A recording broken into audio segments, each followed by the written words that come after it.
দেখো, এই ফ্রি ফায়ারটা সামান্য একটা গেম হলেও এটা যে অনেক মানুষের জীবন পরিবর্তন করে দিয়েছে, আবার অনেক মানুষের জীবন যে ধ্বংস করে দিয়েছে, এটা আমাদের সকলেরই জানা। তবে সামান্য এই গেমটা যে গোটা একটা পরিবারকে আবার নতুন করে জীবন দান করবে, এটা আসলে সকলের অজানা ছিল। হ্যাঁ বন্ধুরা, আজকের গল্পটি এমনই একটা পরিবারকে নিয়ে যারা এই ফ্রি ফায়ার গেমটাকে একেবারেই সহ্য করতে পারতো না, বরং তাদের সন্তান যখন এই গেমটা খেলতো তারা আরো উল্টো বকাবকি করতো।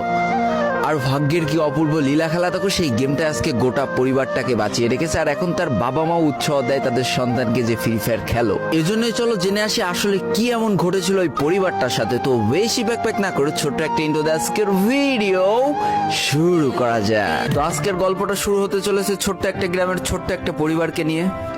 বাবা মা এবং তাদের দুই সন্তান অর্থাৎ দুই ভাই, ছোট্ট একটা পরিবার, খুব সুন্দরভাবে তাদের জীবনযাত্রা চলে যাচ্ছিল। বড় ভাই একটা কোম্পানিতে লেবারের চাকরি করে, বাবা কৃষি কাজ করে, আর তাদের ছোট সন্তান অর্থাৎ ছোট ছেলে কিন্তু ক্লাস 8-এ পড়াশোনা করে।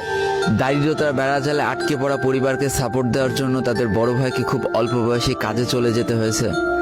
এই জন্য বড় ভাইয়ের পড়াশোনাটা ঠিকমতো হয়ে ওঠেনি। তবে বাবা মার একটাই স্বপ্ন ছিল যে তাদের ছোট সন্তান অর্থাৎ ছোট ছেলে যাতে উচ্চশিক্ষায় শিক্ষিত হয়।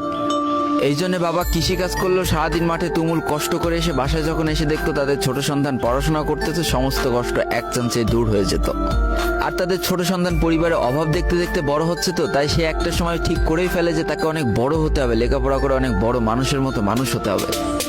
আর ঠিক এমনটাই হতে থাকে। তাদের ছোট ছেলে খুব ভালো রেজাল্টও করতে থাকে, প্রত্যেক ক্লাসে টপ হতেও থাকে। তবে তার একটা বদ অভ্যাস ছিল, সেটা হচ্ছে ফ্রি ফায়ার গেম খেলা।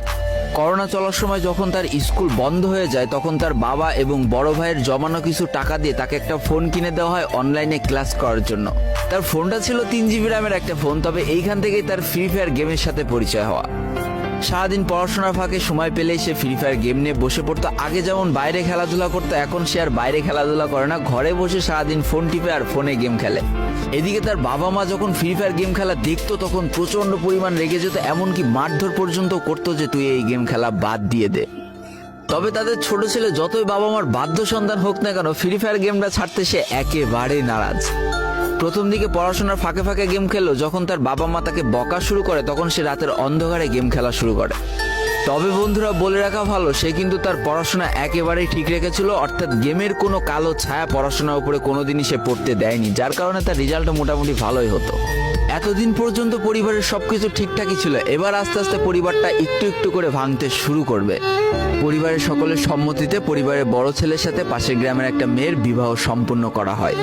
আর যেন বিবাহের কয়েক মাস যেতে না যেতে বড় ভাইয়ের পরিবর্তন লক্ষ্য করতে শুরু করা যায়।